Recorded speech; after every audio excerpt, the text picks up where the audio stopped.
The cost of our actions is high. Others pay the price without having been actively involved. I have seen refugee camps as big as cities, sprawling in the desert. How many men, women, and children will be left by the wayside tomorrow?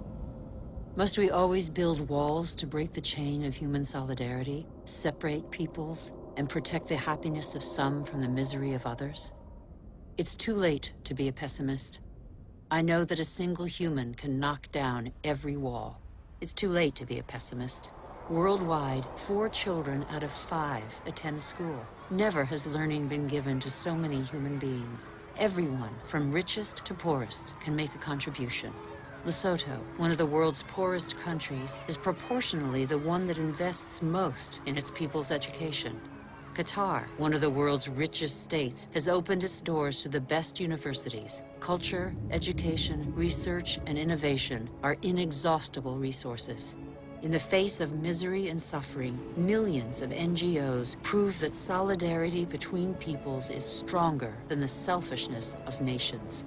In Bangladesh, a man thought the unthinkable and founded a bank that lends only to the poor. In 30 years, it has changed the lives of 150 million people.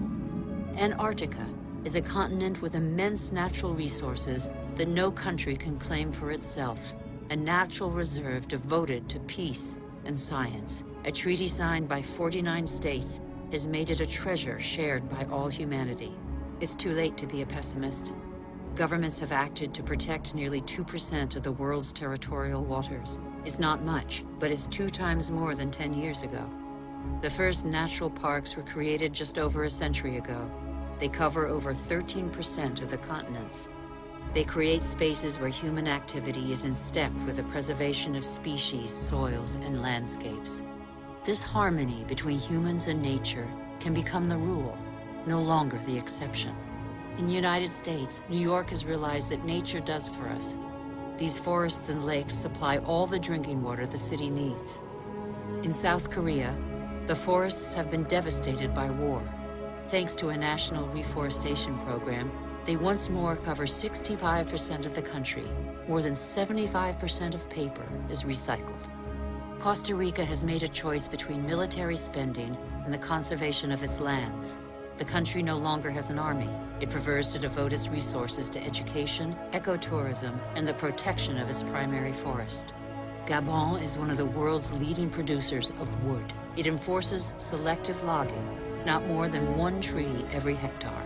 Its forests are one of the country's most important economic resources, but they have the time to regenerate. Programs exist that guarantee sustainable forest management. They must become mandatory. For consumers and producers, justice is an opportunity to be seized. When trade is fair, when both buyer and seller benefit, everybody can prosper and earn a decent living. How can there be justice and equity between people whose only tools are their hands and those who harvest their crops with a machine and state subsidies? Let's be responsible consumers. Think about what we buy. It's too late to be a pessimist. I've seen agriculture on a human scale. It can feed the whole planet if meat production doesn't take the food out of people's mouths. I have seen fishermen who take care of what they catch and care for the riches of the ocean. I have seen houses producing their own energy. 5,000 people live in the world's first ever eco-friendly district in Freiburg, Germany. Other cities partner the project. Mumbai is the 1,000th to join them. The governments of New Zealand, Iceland, Austria, Sweden, and other nations have made the development of renewable energy sources a top priority. I know that 80% of the energy we consume comes from fossil energy sources. Every week, 2 new coal-fired generating plants are built in China alone. But I have also seen, in Denmark, a prototype of a coal-fired plant that releases its carbon into the soil rather than the air. A solution for the future? Nobody knows yet. I have seen in Iceland an electricity plant powered by the Earth's heat, geothermal power. I have seen a sea snake lying on the swell to absorb the energy of the waves and produce electricity. I have seen wind farms off the coast of Denmark that produce 20% of the country's electricity. The USA, China, India, Germany, and Spain are the biggest investors in renewable energy. They have already created over 2.5 million jobs. Where on earth doesn't the wind blow? I have seen desert expanses baking in the sun. Everything on Earth is linked, and the Earth is linked to the sun, its original energy source. Can humans not imitate plants and capture its energy?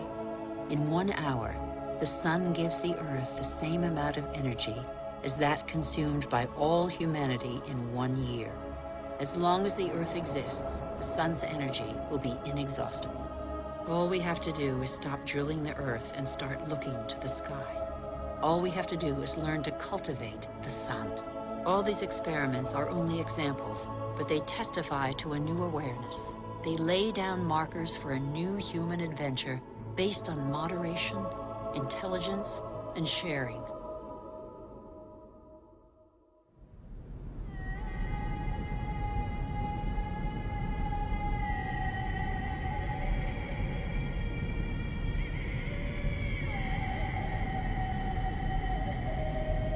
It's time to come together. What's important is not what's gone, but what remains. We still have half the world's forests, thousands of rivers, lakes, and glaciers, and thousands of thriving species. We know that the solutions are there today. We all have the power to change. So what are we waiting for?